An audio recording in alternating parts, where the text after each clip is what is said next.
한 주간의 HR 관련 소식을 전달해드리는 주간 인사 노무 뉴스입니다.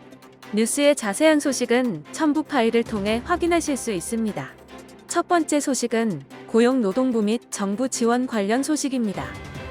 정부가 하청 노동자와 영세 기업 노동자 등 취약계층이 고용유지지원금 혜택에서 소외되지 않도록 제도 개선을 추진한다고 지난 30일 밝혔습니다. 고용유지지원금은 경영난을 겪는 사업주가 감원 대신 유급 휴업 및 휴직으로 고용을 유지할 경우 정부가 인건비를 지원하는 것으로 올해 초부터 11월까지 7만 1천 개 사업장에 2조 1천억 원이 지원돼 약 75만 명의 노동자가 혜택을 받았습니다. 그러나 하청 노동자 등은 요건 충족이 어려워 지원금의 사각지대에 놓여 있다는 지적이 끊임없이 제기되어 왔고, 이 노동부에서는 관련 법규를 정비해 원청 사업주가 요건을 충족할 경우 하청 사업주의 요건 충족과 상관없이 하청 및 파견 노동자가 지원받을 수 있도록 내년 1월 1일부터 시행할 방침입니다. 다음은 채용 관련 소식입니다. 올해 취업에 합격한 신입사원의 평균 합격 스펙이 예년과 다른 양상을 보이는 것으로 나타났습니다. 잡코리아에서 취업 합격자를 대상으로 조사한 결과 내년 증가 추세를 보이던 인턴 경험과 자격증 취득 비율은 감소하고 영어 말하기 점수 보유자 비율은 크게 증가하였습니다. 조사 담당자는 코로나로 인해 인턴십 기회가 축소되고 자격증 취득 시험 일정이 연기되는 등 사회적 변화에 의해 평균 합격 스펙에 변화가 온 것으로 분석하고 있습니다. 기업에서 면접과 관련해 가장 큰 비매너 행위로 연락 없이 면접에 안 오는 노쇼 지원자를 꼽았습니다. 사람인에서 기업 인사 담당자를 대상으로 조사한 결과 비매너 지원자 비율은 전체 지원자 중 평균 26.6%로 나타났으며 이중 노쇼 지원자가 비매너 지원자의 70.5%를 차지하였습니다. 다만 대기업의 경우 56.5%를 비매너 지원자로서 노쇼 지원자를 꼽은 반면 중소기업은 73.5%로 선택하였고, 대기업은 비매너 면접자가 늘어난다는 질문에 29.4%가 응답하였으나 중소기업은 47.4%로 응답하는 등 중소기업이 비매너 면접자를 더 많이 겪는 것으로 보입니다. 다음은 보상 관련 소식입니다. 화가, 가수, 배우 등 예술인들도 출산수당, 실업급여를 받을 수 있게 되었습니다. 오는 10일부터 예술인의 고용보험 당연 적용이 본격 시행되면서 이직 전 24개월 중 9개월 이상 보험료를 납부하고 자발적 이직 등 수급 자격 제한 사유에 해당하지 않는 예술인은 120에서 270일간 구직급여를 받을 수 있습니다. 예술인이 고용보험 적용을 받기 위해서는 예술인 복지법에 따른 문화예술용역 관련 계약을 체결하고 이에 대한 예술 분야의 노무를 제공해야 합니다. 보험료율은 예술인의 보수액을 기준으로 예술인과 사업주가 각각 0.8%씩 부담하도록 하였으며, 월 평균 소득이 50만 원 미만인 경우는 고용보험 적용 대상에서 제외하도록 하였습니다. 그 외에도 피보험 단위 기간이 3개월 이상이고 소정기간 예술 분야 노무를 제공하지 않는 등 요건을 충족하면 출산일 직전 1년간 월 평균 보수의 100%를 90일 동안 출산 전후 급여로 받을 수 있습니다. 다음은 노동조합 및 노사관계 관련 소식입니다. 경제사회노동위원회가 플랫폼 산업 종사자 보호 방안을 찾기 위한 사회적 대화를 시도합니다. 경사노위에서는 퀵서비스, 배달 서비스와 같은 이동 서비스와 플랫폼을 통해 이뤄지는 돌봄 노동, 가사 서비스 등의 문제를 과제로 삼는 플랫폼 산업위원회를 발족하기로 하였습니다. 지난 10월 활동을 종료한 디지털 전환과 노동의 미래위원회에서 플랫폼 노동과 산업을 다루기도 하였으나 일부 영역에만 그쳤고, 노동법으로 플랫폼 노동자들을 포괄하는 것에 경영계가 반대하는 등 한계에 부딪혀 종사자 보호를 위한 구체적 성과를 내기 위한 활동을 진행할 것으로 보고 있습니다. 신종 코로나 바이러스 감염증이 확산하는 가운데 전국민주노동조합총연맹, 즉 민주노총이 노조법 개정 저지를 위한 총파업에 돌입한다고 밝혔습니다. 민주노총은 전국 각지에서 노동계약 저지와 근로기준법, 노조법, 중대재해기업처벌법 통과를 위한 총파업 총력투쟁 전국 동시 나발 대회를 열기로 하였습니다.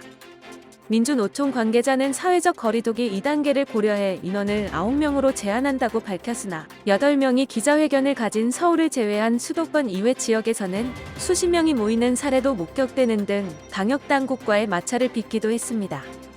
다음은 조직문화 및 글로벌 HR 관련 소식입니다.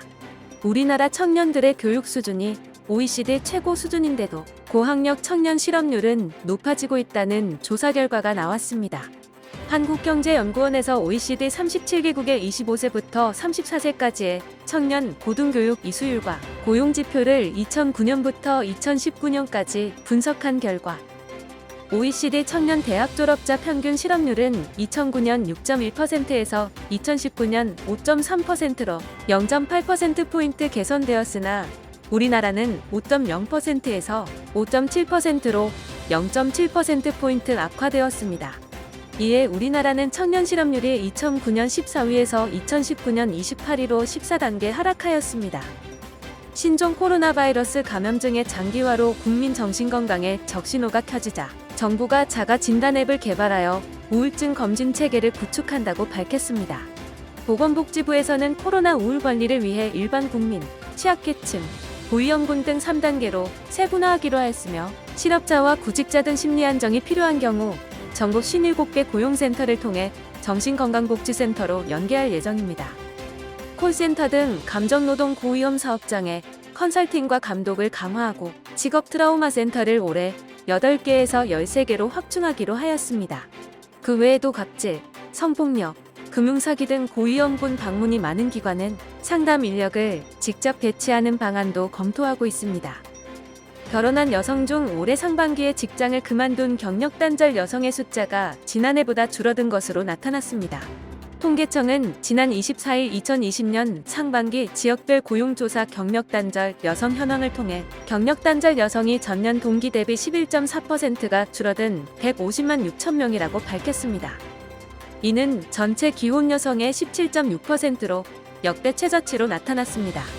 하지만 경력 단절 여성 중 구직 단념자는 전년보다 20%가 증가한 1만 2천 명으로 나타나 다시 일자리로 돌아오기는 힘든 것으로 풀이됩니다. 다음은 노무 및 법률 관련 소식입니다. 정부가 올해 말 주 52시간제 계도기간이 종료되는 중소기업들에 대해 계도기간을 연장하지 않기로 함에 따라 내년 1월부터 중소기업들도 본격적으로 주 52시간제 시행에 들어가게 되었습니다. 정부는 2018년 7월부터 300인 이상 기업을 대상으로 주 52시간제를 시작해 올해 1월부터 50인 이상 299인 이하 기업에 시행하도록 하였으나 현장의 요구에 따라 1년의 계도기간을 주어 준비하도록 하였습니다. 이 과정에서 해당 기업 전수조사 결과 80% 이상이 주 52시간을 준수 중이라고 밝혔으며 90% 이상이 내년에 준수가 가능하다고 전망함에 따라 추가 계도기간 없이 추진하는 것으로 결정하였다고 밝혔습니다. 경영계에서 중대재해기업처벌법이 과잉 입법이라는 의견을 국회에 제출하였습니다. 국회에 제출한 의견서에는 지금 법만으로도 세계 최고 형량, 재해 방지 의무가 추상적이고 포괄적이라는 내용을 담고 있으나 해당 의견서가 현실과 부합하지 않거나 사실을 왜곡한 의견을 담고 있어 중대재해 책임을 회피하기 위한 명분 쌓기라는 비판도 제기되고 있습니다. 근로자를 정리해고한 사업장이 시간이 지나 근로자를 신규 채용할 경우 해고된 근로자에게 개별적으로 연락해 재고용될 의사가 있는지 확인해야 한다는 대법원 판결이 나왔습니다. 해당 판결은 근로기준법에 나와 있는 우선 재고용 의무가 사법권 청구권임을 확인한 최초의 대법원 판결로 보여집니다. 우선 재고용 의무는 경영상 사유로 근로자를 해고한 사용자가 해고일로부터 3년 이내에 해고된 근로자가 해고 당시 담당했던 업무를 할 근로자를 채용할 경우 해고 근로자가 원하면 그 근로자를 우선 고용해야 한다는 규정입니다. 이번 주 주간 인사 노무 뉴스는 여기까지입니다. 다음 주는 더 유익한 소식으로 찾아뵙겠습니다. 감사합니다.